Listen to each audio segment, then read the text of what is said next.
Just wanted to go ahead and talk about the previous game with Noni, and we do have Day9 standing aside. He is going to go ahead and interview Noni to see what his feelings are on that recent victory.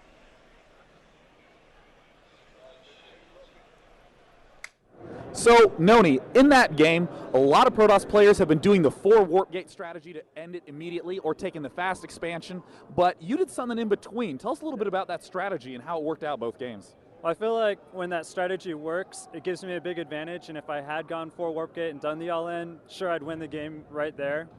But I like to play a little bit safer. I like to hit a timing where I can do some good damage, or maybe not, maybe just poke in and then run away and defend my expansion.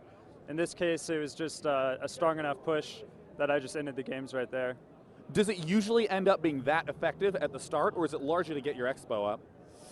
Usually I'm able to do some damage. Usually I don't win, but you know, anything can happen at a LAN, so I'll take the wins. But usually I just do a little bit of damage, poke in, you know, do some cost-effective trades, and then I just get out of there. And then I build a ton of probes. Well, awesome. There you have it, Noni. Round 1 winner, definitely a player to look for in the tournament. We're going to be heading right back to HD and Husky on the main desk. Thanks a lot, Day9. Very interesting game between Noni and his opponent where he was able to use that 3-gate into expansion pressure, and he actually won with the push. Didn't even need to expand, but hey, that was a nice little backup if he did need to fall back to it. So let's go ahead and talk about this next game that we're going to be casting here. Yeah, we're trying to actually get them into the game right now. It's going to be Nadagast, who's actually known for World of Warcraft, but he's actually been in StarCraft 2, making a scene for himself and really, you know, stepping it up. A lot of people would think that, you know, just going from World of Warcraft to StarCraft 2, it wouldn't work. But you know what? It's going to be really interesting to see this game. That's one of the reasons we're going to be casting it, and just see if you can transition. We've seen a lot of Warcraft 3 players coming into StarCraft 2, but World of Warcraft, that's definitely unique, and we're going to see, I think his opponent is probably not favored to win this game. I haven't seen him before, but you know what? Anything can happen here, like Noni was saying. And Noni won his games convincingly. It could go either way here, but definitely I think Nadagast is the favorite. You know, one thing about StarCraft 2 is anything can happen. I mean, even though a player is favored, cheese can happen. You can get off your game, you're not in the zone, and you can lose that game very, very quickly. So it is going to be Nadagast. He is a famous warlock. I think he's one of the best warlocks in the world in Arena for World of Warcraft. And his skills, I'm not sure if they translate over to StarCraft 2 directly, but I've seen Nadagast play before. I've watched a lot of his games in-house, and he's a phenomenal Terran player. He actually coaches Pain users, so definitely one of the better Terrans out there, and I'm really looking forward to seeing this game. As soon as we can add them to the friends list and go ahead and get them into the game. We do have the lobby created right now, and we are just waiting for the players to go ahead and join up.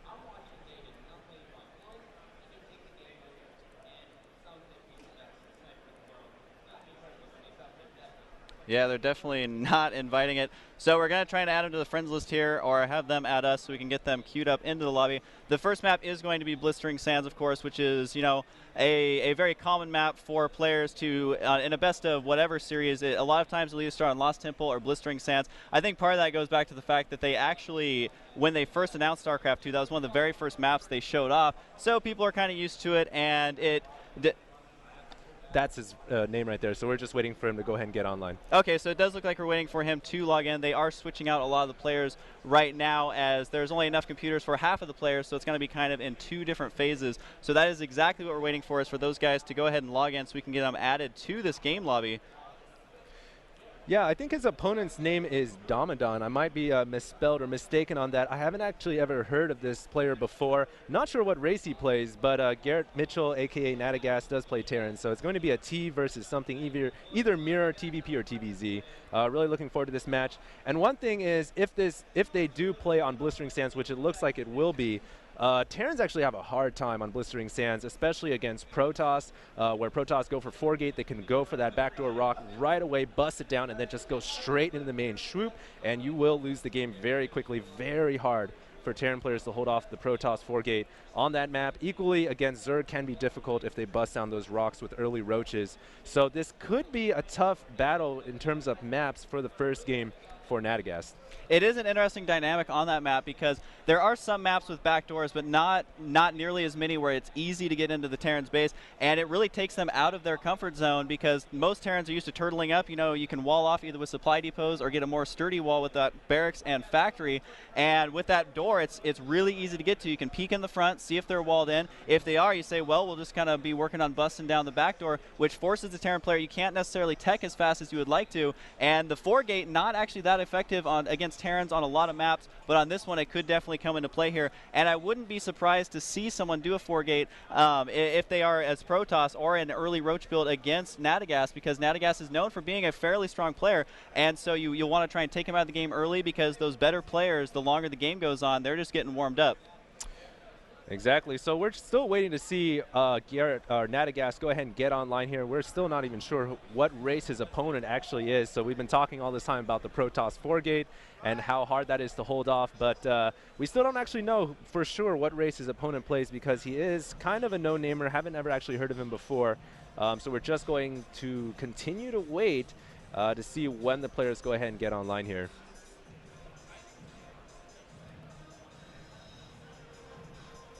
So, yeah, this map, Blistering Sands, can be very difficult, like you said, to hold off any kind of a early rush. And, you know, one thing is if they do try to go for a fast expand, the Terran players, it's pretty much just brutal. It's just all in. That's pretty much over. A lot of times when Terran players go for fast expand, they'll do like a 1-racks FE where they'll get like a bunch of barracks down. This is really good against Protoss players, you know, the 3M attack, when you transition out of a 1-barracks FE, that can be very, very powerful. But here on Blistering Sands, not a likely possibility for our player Nadagast. So we're still waiting to see when he's going to go ahead and get online. I think he is waiting in the crowd. He might be setting up his equipment over there. And you know, a lot of times when players get set up, they bring their keyboards to these LAN events, and you know, go ahead. And yeah, their keyboard, mouse, everything. They're allowed to bring their own peripherals, and they were trying to switch out players. So I think that's what we're waiting on right now. I do see a bunch of players sitting down right now, and a lot of the players who had already played in the first round, they're kind of scooting on out of here. Right. I see. All right, so we're actually going to go ahead and go to JP. He's going to have an update for us out there, so we're switching to him right now. JP here on the floor. A little bit of a status update. We did just have In Control playing against his own teammate, Machine. You beat him 2-0. Tell me a little bit about what happened in both games. You know, Machine's an extremely solid player. He's one of the best in North America. He's a fantastic, you know, aptly named player. He's a machine. He's just a macro machine. And I had the luxury of knowing his play style very well. So in both games, I skipped a step that I normally do in ZVP or PVZ, which is I build the Citadel first because I think it gives me better upgrades. It allows me to go Templar, DT, that kind of stuff. It's not so committed to Colossus, but because I played Machine, I knew exactly what he was going to do, so I just went straight to Colossus, and in both games it worked out pretty well. All right, well, Jeff, I mean, you're going to be continuing on in this tournament. Do you actually know your next opponent? I do not know my next opponent yet, but you know, I've been practicing really hard, and I'm looking forward to this. So whoever it is, they're in trouble. All right, Jeff. Well, good luck in the rest of the tournament, and we will see you probably casting a stream here very soon. Back to you guys over at the desk. All right, always good to hear from In Control. Confident as always. There's interviews, you know, across the board. I've interviewed him before on my channel, and he is one of the most confident, but also one of the most nicest guys I think I've ever met. We both are from Oregon, so I hope he does okay. Kind of unfortunate for him that he did have to go against Machine, who is on the same team as him, so he practices against him, I'm sure, nonstop. And it is pretty interesting that he is actually changing his build orders, probably throwing something out there that he doesn't usually practice against Machine with, and that's something that's actually really, really common if you're playing against your people that you practice with a lot. While the build itself may not be as strong in a standard game, if you know someone's playstyle, you can really throw him off. That sounds like what he did, and he seems pretty confident moving ahead. However, Machine is going to go ahead and get bumped down. He's not completely out of it, so all the Machine fans out there, he's still in it. He can still win it. He's just got a long road ahead of him. Yeah, Husky, you bring up a good point, actually. This entire tournament is double elimination, which does mean if you do get knocked out in the first round, you go down to the loser's bracket, you can still work your way up there to get to the final, so it's not over and out yet. Double elimination does mean the players have a crutch to fall back on. But very interesting that In Control was able to beat his teammate, E.G. Machine. That was actually not expected. I think the favorance was towards Machine to take that game down, ZVP, but In Control playing out his opponent, using mind tricks to beat him out. out by taking advantage of the fact that both players are familiar with each other and then taking that win down. So he does advance forward to the next round. All right, well, a little Oregon pride, I guess, as he does advance. And yeah, it definitely, I would say that Machine was the favorite to win that. He has been doing very, very well lately. He's been definitely doing well in a lot of the tournaments. And they are both Brood War players. I do believe that In Control is a Zerg player in Brood War. Moving into StarCraft 2, he did change his race. I think Machine was a Zerg player too. I'm not 100% on that though. But yeah, I mean, Machine can't be too happy about that. But if you're going to lose to anyone, you might as well lose while advancing someone from your own team. So, I mean, it was a guaranteed, either way, EG to go ahead. And I think we're just still waiting. We do have him on the list now, but he has not. We are still waiting for Nadagast and his opponent to go online, so I'm assuming they're still setting up their gaming gear. And before we went back to the interview with JP McDaniel, we were talking a little bit about gaming gear here, where the pro gamers are actually going to bring their keyboard, their mouse pad, mouse bungee to hold the wire up, everything that they can to get them as much as possible into their own natural situation where they feel comfortable. And that's what a lot of pro gamers do. They bring their stuff, and so that may be the reason why the players are setting up. And there we actually are looking at Nadagast. It looks like he has set up on his side of the table. His headphones are now on. I think his keyboard, mouse, and mouse pad everything might be set up. So hopefully, as you can see, there's actually a lot of empty seats there behind him, and I'm guessing that is his opponent, Damaddar, there we go, get him on camera. And so they are setting up. You guys can tell we're not, that goofy, just kind of delaying this out. So we are going to be waiting for them, and you're familiar with Nadagast, so I believe that you have practiced with him or at least seen him play a lot of games, which is why I think we're pretty confident he'll take this, as he has been practicing with a lot of the top-tier players. Yeah. And especially, I mean, if you're good at one game, say World of Warcraft like Nadagast is, you're probably going to have those connections with a lot of other top-tier players in other games, so that means you can get going. And yeah, there's still a couple extra seats back there, so they're still setting up. Looks like they're getting ready and might have trouble logging in, as he kind of looks a little concerned there. So we'll just have to see if he can get himself logged in. And once he is logged in, then we'll be able to invite him to the game and get this underway. Yeah, we'll be able to get this show on the road. I just wanted to talk a little bit about the other topic we were on, the In Control versus Machine match. When they called out the players for the first round, all the matches were pretty much a name versus a no-name, or no-name versus no-name. But then they called out EG In Control versus EG Machine, and In Control was not happy about that. I don't think Machine was either. They were talking about how, they came out all the way out here, and, they had to play each other. Not the best situation when you practice with your clanmate, you want to see him advance, and then you're forced to basically face off against him in the first round. Well, they should definitely be the highest level games in the first round of this tournament, so definitely will be interesting to check those out and see exactly what In Control did. I know a lot of Protoss players have trouble against Zerg players, especially if you're going against a Zerg player who, like In Control is saying, is a macro machine. Yeah. It can be very difficult to deal with. You have to choose, do I want to one base or do I want to try to expand and take this into the late game? And he was like, nope, gonna one base it up, just gonna tear down the house and march right in there. So that is exactly what happened. And is that him logging in? Not. That is not a guess. He has come online. So we're going to go ahead and invite the players to this first matchup here that we will be broadcasting, Husky and I. Nadagast has been invited, and I'm not sure what Damadon's real name is, so if we can get his real name sent to us, and we'll go ahead and invite him to the game as well.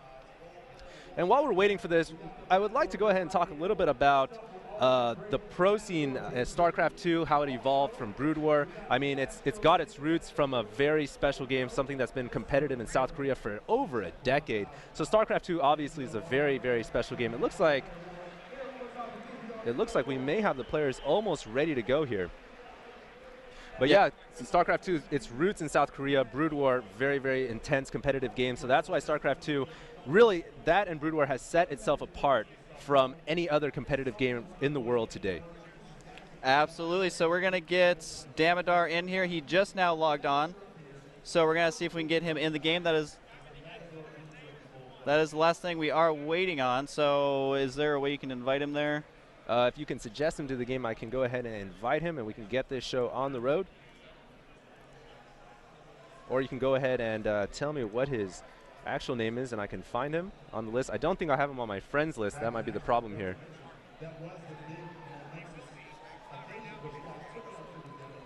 Go ahead and invite him to the game, Husky, and I'll be able to, if you can right-click on the left-click on the friends list, and then you can right-click on his name on your friends list, and then go ahead and suggest him the game, and we'll be able to invite him, suggest the game. All right, so we do have Damaddar.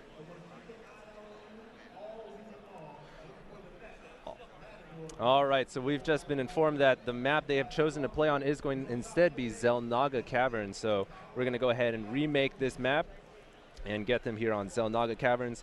One of the new maps in StarCraft 2. So unfortunately, we were talking all day about blistering sands, but now it is going to be a